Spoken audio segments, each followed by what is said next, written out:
abrimos la columna Democracia en Acción, como dije, a cargo de Ricardo Cohen, licenciado en Ciencias Sociales, profesor de Geografía, observador electoral de la OEA entre 1995 y 2009, productor de Ciudadanos, emitido por Canal 10 entre 1988 y 92, productor de este programa. Y bueno, hoy nos va a acompañar todo el programa, pero vamos a arrancar con su columna, Peronismo, encrucijada entre la mística y la épica, 1946-1955, primera parte. Ricardo, ¿qué tal? Buen día, bienvenido. Hola, Florita, buen día. Antes que nada, mis sentidas condolencias por el fallecimiento de tu tía. Muchas gracias. Bueno, así que, pero son las cosas Estamos que retomando, claro, y sí. Bueno, por eso nos viene bien para aclarar, porque me han mandado mensajitos por WhatsApp preguntándome por qué no estábamos al aire ayer, antes de ayer. Bueno, fue por ese motivo, ¿eh? Así que bueno, hoy retomamos, estamos aquí en la palestra. Respecto de tu columna, cabe aclarar que hiciste un planteo general, digamos, esta encrucijada, ¿no?, entre la mística y la épica, en tu columna de la semana pasada, pero nos vamos a ir deteniendo por partes. Mira, algunas consideraciones antes de entrar en tema propiamente dicho. Mira, yo creo que ¿por qué tomo el tema del peronismo? Porque podría haber tomado el tema del radicalismo, el tema de la izquierda, cualquier otro tema. Porque considero que el peronismo es realmente el movimiento representativo de la oposición y que está sufriendo cambios, transformaciones desde su fundación hasta el día de hoy, y que es conveniente de alguna manera, para empezar a entender todo esto, que es lo que está pasando, hacer una contextualización de lo global, lo regional y para llegar a lo local. Por eso es que yo lo separé en dos partes. O sea, esta es la primera parte, con una década, del 46 al 55, que es digamos, el momento de la fundacional, para que veamos en qué momento del mundo se encontraba la Argentina, en donde irrumpía esta gran fuerza potente de transformación nacional, social del pueblo argentino, de la sociedad argentina. Por eso, para intentar entender el peronismo de hoy, digo lamentablemente porque puede parecer medio pesado, pero viene muy bien, sobre todo para aquellos jóvenes, más que nada, que creen que lo que ven se generó hoy. No entienden demasiado que todo es producto de una historia y que hay que conocer la historia, sobre todo para no repetir errores. O sea que para entender esto hay que zambullirse en un tramo de historia, y yo elegí en este caso del 46 al 55 como primera parte. Veamos qué pasa en el mundo. En primer lugar, una mirada rápida. Esta década es una época de profundas transformaciones a nivel mundial, marcada fundamentalmente por el final de la Segunda Guerra Mundial y el inicio de un nuevo orden geopolítico, y que estaba dominado por una confrontación muy fuerte entre Estados Unidos, representando el capitalismo, y la Unión Soviética, el comunismo, y se llamó Guerra Fría. O sea, es lo que todavía hoy en día Milei habla de comunismo, y ya vamos a ver cómo deja de existir ese comunismo. Pero también se da un auge en los movimientos populares latinoamericanos. En este contexto irrumpe la doctrina Truman en el año 47, con la que Estados Unidos formaliza una política de contención para detener la expansión del comunismo soviético, y ofreciendo, ¿de qué manera? Ofreciendo ayuda militar y económica a los países amenazados, entre comillas, supuesto por ellos.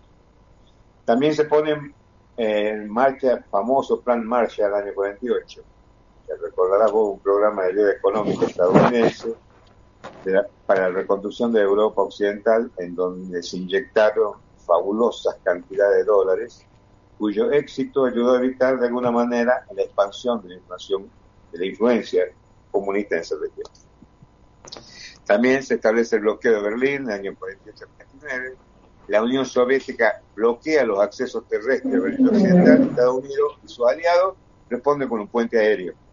De esa manera logran abrir el bloqueo y mantener la ciudad abastecida.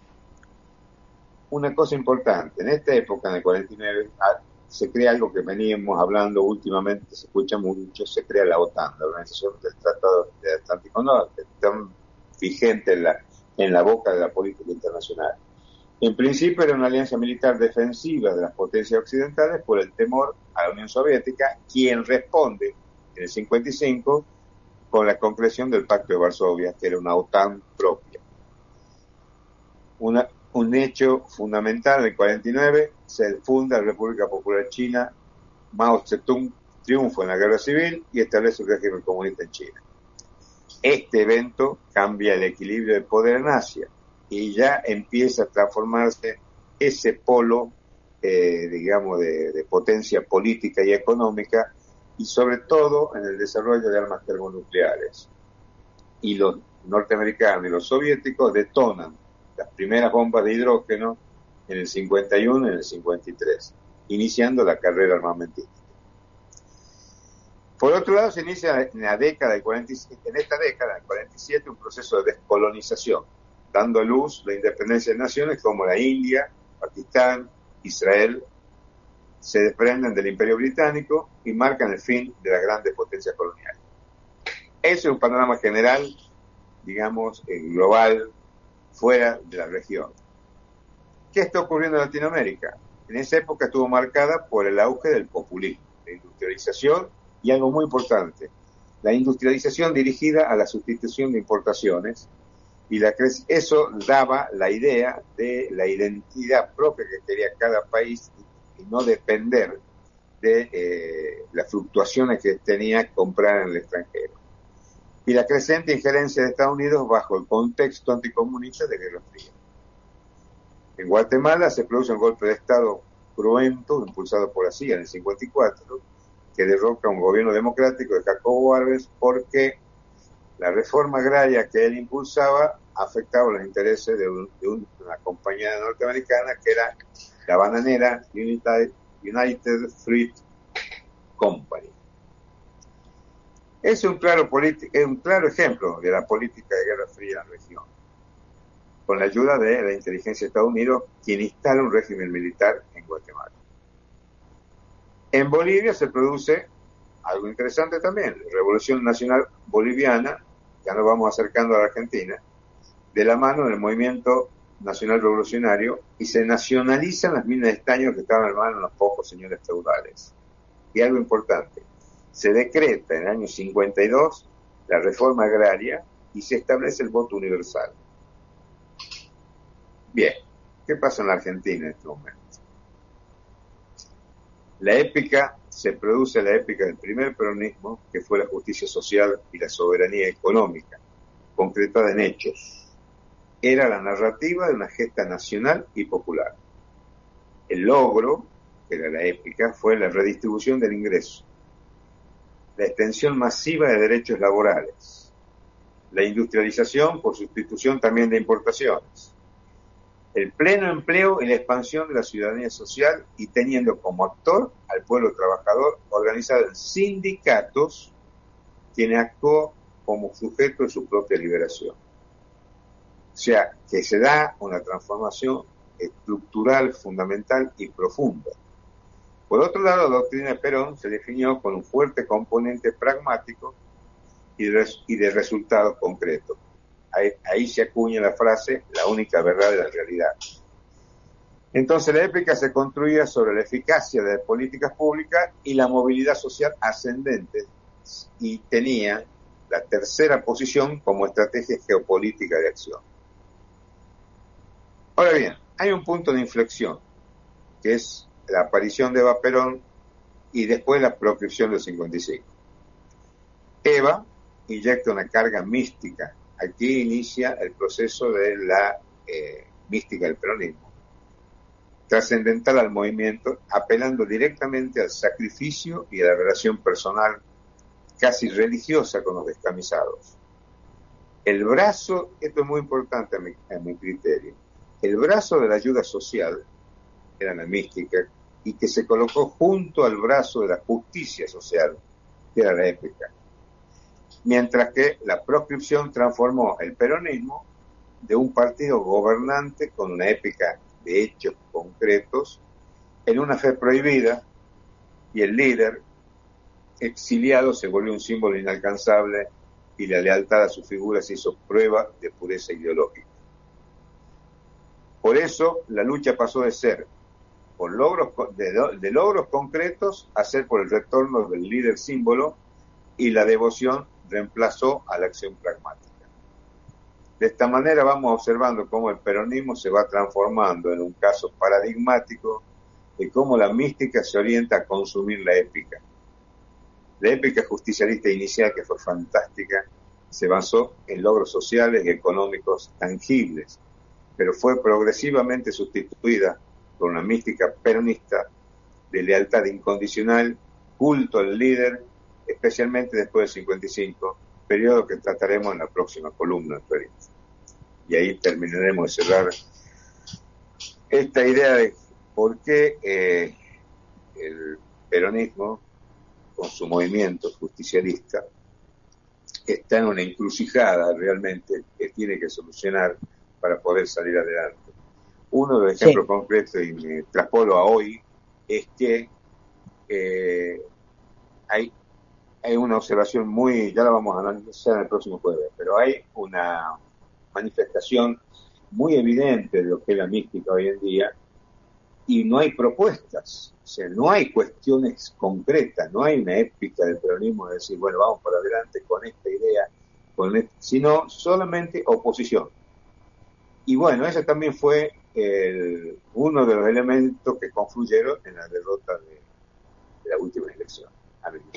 Sí, sí. Creo que has hecho una muy buena síntesis, dado lo acotado del tiempo. Yo solo sí. Perdón. De mi parte añadiría, ¿no? En esa necesaria, como hablábamos, comentábamos vos y yo en privado, esto a los efectos de contextualizar, ¿no es cierto? Que quizás en estas categorías que vos estás proponiendo de reflexión, que quizás digo, hubo un punto, digamos, en el surgimiento de la figura simbólica de Evita, un punto de confluencia, si se quiere, entre mística y épica. Creo que Evita era la mística, ella.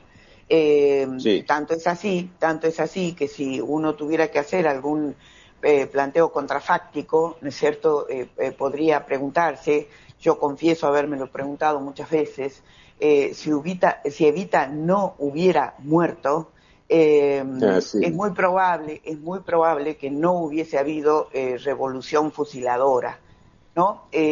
Bueno, porque no solo, me parece, estoy dando mi opinión, no solo llevó adelante, ¿no es cierto?, la materialización, esto que vos llamás épica, ¿no es cierto?, la materialización, Sí. sino además una consustanciación muy profunda de el empoderamiento y la conciencia del pueblo trabajador como tal. La tenía, ¿no? muy clara ella, ¿no? Muy clara, muy clara.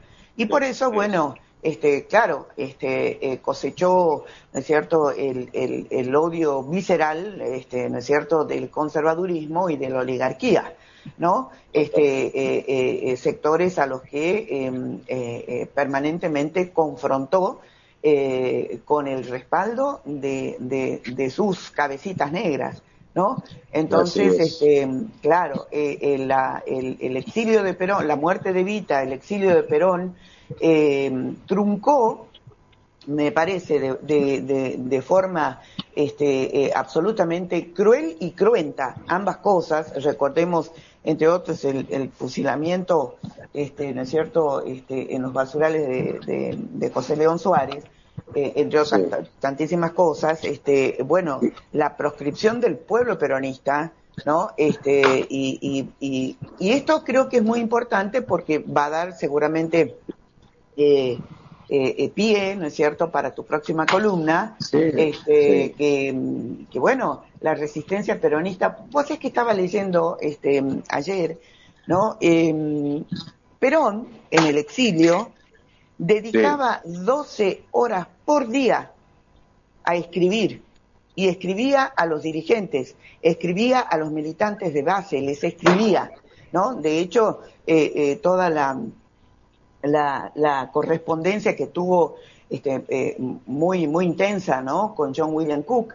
sí, Bueno, y ¿sabés qué pensaba, Ricardo? A la miércoles, ¿no? Fíjate vos, un líder como Perón se tomaba el trabajo, en aquella época no había WhatsApp, ¿no? Se tomaba el trabajo de comunicarse personalmente con sus bases, digamos, ¿no? Y hoy vos tenés que asistir, yo confieso, azorada muchas veces, asistir a tantos episodios bochornosos como el de ayer en la Cámara de Diputados, que es sí, solamente vergüenza circo. ajena. Vergüenza ajena, por favor, vergüenza ajena.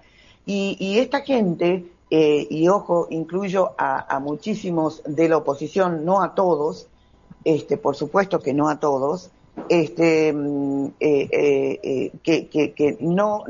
no tienen tiempo, viste, para ir al territorio y para tomar contacto directo con la gente. Así es, así es. Mira, con respecto a la calidad, o sea, es indudable e innegable y sería de necio negar la potencia de representatividad que tenía tanto Perón como Evita.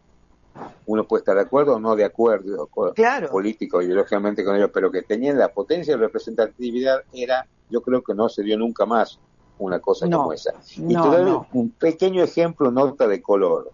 ¿Sabes de quién era el referente Eva Perón? Ah, De Golda Meir. mirá vos. Golda Meir se basó mucho de su acción política en el libro de Eva Perón. Y un encuentro Ah, que yo tuve, por suerte, con un grupo de gente y con ella nos dijo eso. Lean a Eva Perón. O sea, mirá vos la potencia que tenía claro.